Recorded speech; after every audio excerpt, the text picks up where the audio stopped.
I'm Kay Chartier. And I'm Sam Overham. Welcome to RMN, the first ever newscast of the Republic of Massachusetts. We're dedicated to looking past these recent tragic events to give you the news on our new country. Today we'll be looking at the details of our new government. First up, we have the President to discuss his roles and responsibilities. Mads, let's go to you on the top floor. This is Mads Gilbert reporting from the top floor. I'm here with the President of the Republic of Massachusetts, Chris Palmer. Mr. President, how does it feel? Thank you, Ms. Gilbert. I'm honored to be the first leader of what is and will develop to be a great nation.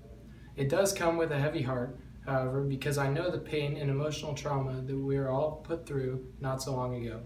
The crew took, among many other things, friends, family, and our livelihood. But the Republic of Massachusetts is full of resilient citizens, and I am proud to be their leader. Mr. President, tell us all a little bit about the responsibilities that come with being the leader of this new nation. My three primary titles are Chief of Militia, Chief Senatorial Consultant, and Chief Partisan. As the Chief of Militia, I command the militia. Okay, so that's pretty straightforward. As the Chief of Partisan, I am in charge of promoting my party, as well as urging expedition of lawmaking in the legislative branch. Finally, as the Chief Senatorial Consultant, I can place a bill in front of Congress for a final vote, skipping all other steps of the lawmaking process. This is similar to the former power of executive order, but mitigates its power. For those of you that don't know, this last power is called unwrapping the bill, likely based on the phrase cut the red tape. Yes, it is. Thank you, Mr. President, for the interview. Now back to Kate and Sam in the studio. Thanks for that. We'll be seeing a little more of Mads later on in the show. Now, as you know, Kate, it's not just the President in the executive branch. That is true. To give us a little more information on this, we have the Secretary of National Development in studio. Welcome, Ms. Norland. Nice to be here today. All right, Ms. Norland, as I understand it, your position was not in the former U.S. government. Can you give us some insight as to what you do? Yes, as Secretary of National Development, I am the leader of the Cabinet. I am also Chief Advisor and Chief Citizen. As Chief Advisor, I basically summarize meetings held by the Cabinet in writing and give the President a recap of the meetings. I also have the power to unwrap a bill. Now, if you're interested, all summaries are made available to the public. Yes, and as Chief Citizen, I have a primarily ceremonial role. I do things to promote the approval rating of the President and his Cabinet and party. Now, I understand there's a complicated line of succession. Would you care to address that? Yes, there is. Essentially, it goes President, Vice President, me, and then the other 6 members of the Cabinet. However, where it gets complicated is with the position of my assistant, the Vice Secretary of National Development. He replaces me in the case of my death, but the only time an individual who once was Vice Secretary becomes President is if the Secretary dies before the President and Vice President. Well, I guess that's not so bad. Thank you, Ms. Norland. After the break, we'll have Kelly Stebniak with the weather. Welcome back to the folks at home. Now to Kelly Stebniak with the weather. Sam, it's hot and humid out right now, but later in the day, the temperatures are expected to drop to the low 40s. We should all be prepared for a long, cold winter. Well, that sounds like some rough weather. Currently, we have the head justice of the Supreme Court with us to discuss what her job entails. Judge Simmons, how you doing? I'm doing great, thanks for asking. Now, would you tell us all a little bit about the court system in our new nation? Yes, so there are 7 elected officials in the Supreme Court who deal with criminal and civil cases. We are elected in a public election but must also receive approval from 5 of the legislators. In order to be my position, head of the Supreme Court, you must be selected by the President and be backed by 4 legislative officials. Judge Simmons, what exactly do you do in the courts? We have the power to veto any law that they deem unconstitutional, and we must have a 5 out of 7 vote. In order to pass the vetoed law, the legislative branch must make amendments and repass it. The Supreme Court also has the ability to determine whether other branches are acting constitutionally. If they are not, we can call a general election that must receive 60% approval for disciplinary action. Now, from my understanding, there's no set term limit for judges. Is there any way that they might leave the court? If a Supreme Court official dies, a new election will be held immediately. If I were to die, the judge who has held their position on the court the longest holds temporary power until the President selects a new head. Is that it? If it is felt that a Supreme Court official is not doing their job properly, they can be removed from office if the President votes for dismissal. 5 out of the 7 legislative officials vote for dismissal, and 2/3 lower courts deem the official's actions unconstitutional. Well, that is very interesting. Thank you for your time, Judge Simmons. I feel like I could be a judge now. I doubt it. Let's go. Now we are lucky enough to have Prime Legislator Abigail Mankins with us. It's good to have you here, Abigail. Now, as I understand, Congress is pretty different than what it used to be. Can you give us some insight as to what the changes are? Yes, now the Congress is unicameral. There are 7 congressional representatives. Each of the 3 parties elects 2 people to be representatives in Congress. The party in power will elect a 3rd. You're using the term party in power. What exactly does that mean? The party in power is a simple way of saying the district with the highest population, or in other words, the party with the highest support. Now, what if a 4th party would want to run? In the case of a 4th party, or more, the number of seats in Congress can be increased. In order for this to happen, the new party must gain 15% approval from all citizens. Now that we have some basic information, can you tell us how Congress creates laws? In order to pass a law, we need 5 out of the 7 officials in support of the draft. For those of you who don't know, a draft is similar to what we formerly knew as a bill. Now, you're part of the group that created the Constitution, is this correct? Yes. Now, we are an extremely small nation. Will the Constitution grow as we grow? Yes, we foresaw the need for amendments. In the event that the Constitution would need to be changed, a court ruling would be put in front of Congress. The ruling must receive 5 of 7 supporters from Congress, and then the ruling goes to the President. If he supports it, the ruling is turned into a general election that must receive 50% approval. This is similar to what was previously known as the Elastic Clause. Well, it's nice to know that you were thinking about Bye. Yeah. Wow, now you know we've actually covered all 3 branches of the government.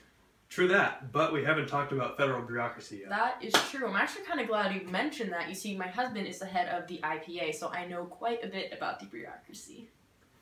Kate, you don't have a husband. Due to the current status of our nation, there are not many agencies or administrations. This is different from what was known in the United States in the However, the largest agencies in our bureaucracy are defensive. Currently, the main focus is the Invasion Protection Agency, or IPA. Kate, that was truly amazing. And now we're going to go to Mads in the field to learn about political ideologies and citizens' opinions.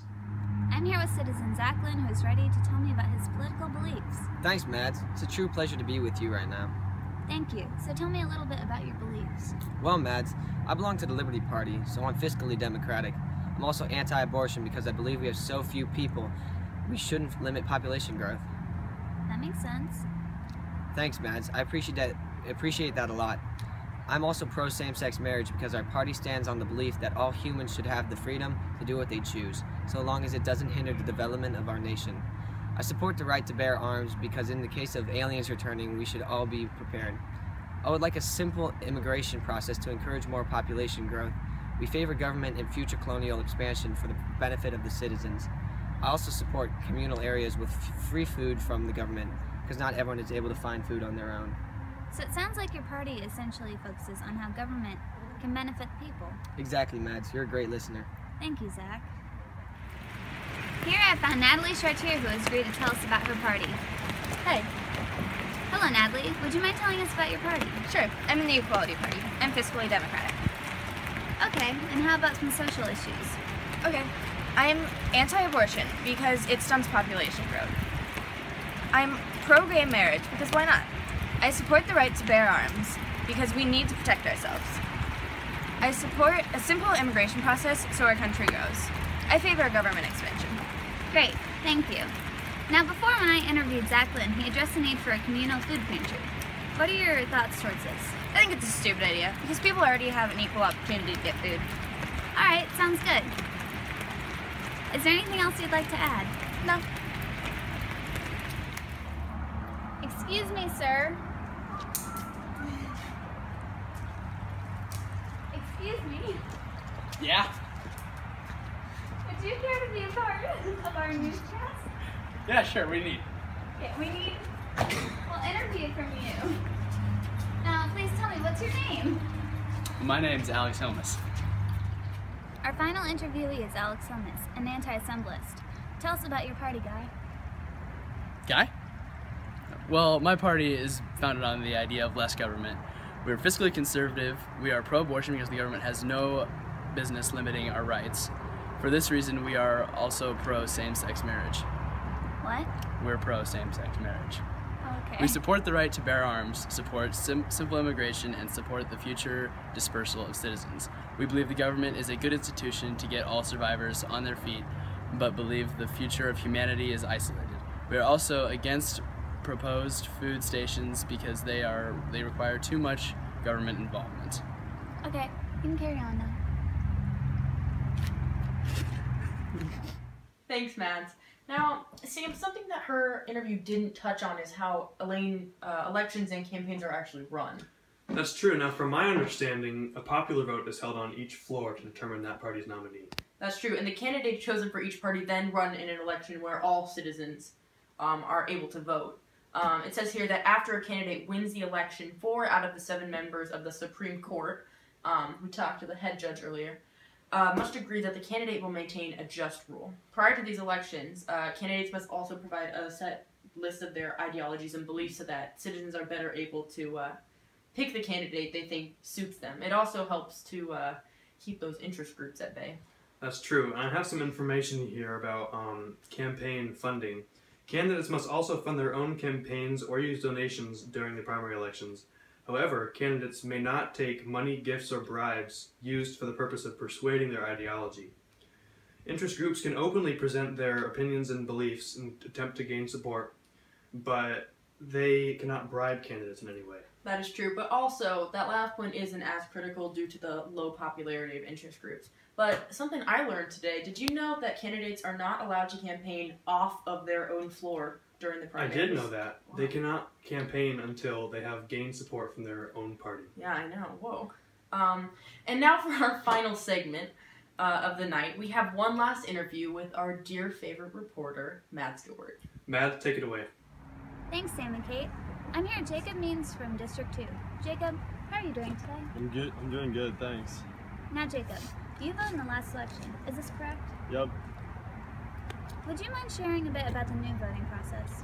Well, all the survivors must attend town meetings and vote in all the elections. This new policy ensures that all of us have some say in the formation of the new government and the new laws. I see. Now, when you actually go to cast your vote, how does this work?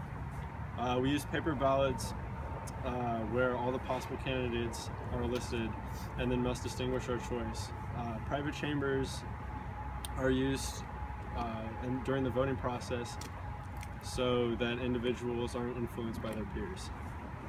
Ah, I see. For those of you who do not know, the votes are processed by the judiciary leaders in each district. Well, thank you very much, Mr. Means. Yeah, thank you. Go. Voting is conducted purely by numbers for district elections. Majority wins. Voting at the national level is conducted similarly for all elections regarding laws and policies. However, an additional level is needed for electing political leaders. In order for a leader to be elected, first, a majority of citizens must vote in favor of said candidate, and second, 2 out of the 3 districts must have a majority of their citizens vote in favor of the candidate. Now, hopefully, we have a better understanding of the voting process. Thank you, Kate and Sam. This is Mads Gilbert signing off. Thanks, Mads. That's all we have for you tonight. We hope you enjoyed the show. I'm Sam Overham. And I'm Kate Chartier, and we'll see you next week on the second installment of the Republic of Massachusetts News.